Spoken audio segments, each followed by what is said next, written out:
they're creepy and scary, and fairy tales like give you that chance to like face your fear and then hopefully fight it and conquer it and stuff.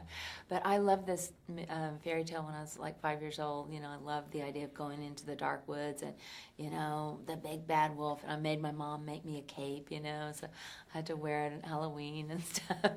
But you know, really Leonardo DiCaprio's company came up with the original idea to go back to the oldest versions of it where there was a werewolf involved, you know, from the 1500s, you know, and do that kind of a new, you know, I guess you would call it a new twist, even though it was really, you know, from the ancient stories.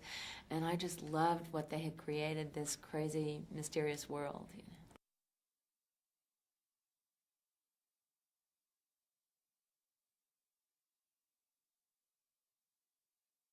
She was my instant choice because when you're like kind of just thinking it, visualizing in film, who doesn't, to me, she came as a fairy tale creature. She looks like she's out of a fairy tale.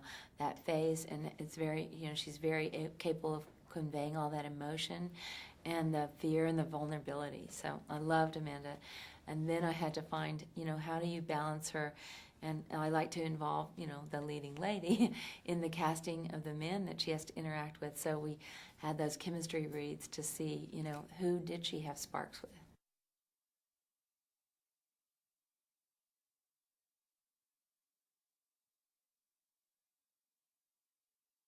In the original fairy tale, the little girl, Red Riding Hood, comes to a fork in the road and she has a choice to keep on following kind of like her pleasure of picking flowers or go straight to her grandmother's house. So in a way, the two men represent that. One of them is the person that she feels like just attracted to physically and mentally attracted to, like her soulmate, and it's so sexy, great connection. That's Peter. And then the other one is the more safe, a good man, and that's the one that her mother wants her to be with. So she has this choice. So the two men kind of represent that part of the fairy tale, the pleasure principle or the reality principle. And so Shiloh is the more mysterious character, you know, that has like a darker background, and we don't quite know what he feels, but he represents, let's run away. In the first scene, they're going to run away and follow their passions. And then Max represents a good person, and he is like a beautiful, good choice that you, so it's a difficult choice between, you know, like super hot, sexy, or super hot, that's a good, wealthy person. Not a bad choice, yeah.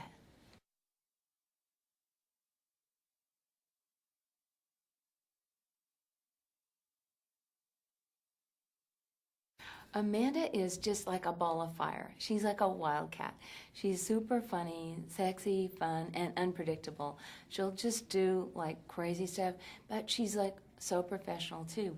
When you only have 5 minutes to shoot, and like, I'm sorry, but your close-up is gonna be done like in 2 minutes. She's like, okay, let's do it. I'm up for it.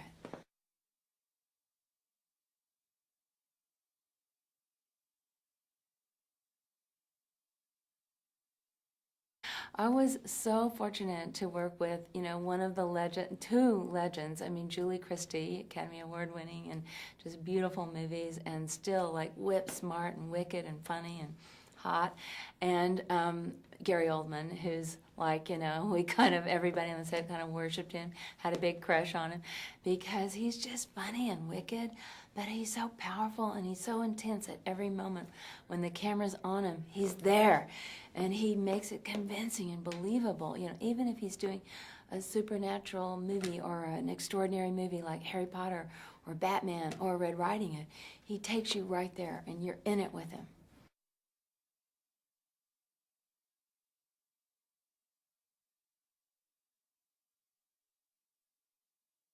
I love that idea that anybody that you know could have a dark side. They could be going on the internet doing something strange at night. You know, it's kind of a modern parallel, I think. But when Father Solomon comes in, Gary Oldman's character comes in, and he tells you it could be someone in this village. Even he was deceived by his own wife, you know, so we start suspecting each person. And I wanted you to be able to go back and watch the movie and not be tricked by the filmmaker, but realize why each character is doing what they're doing and why you were deceived for a moment.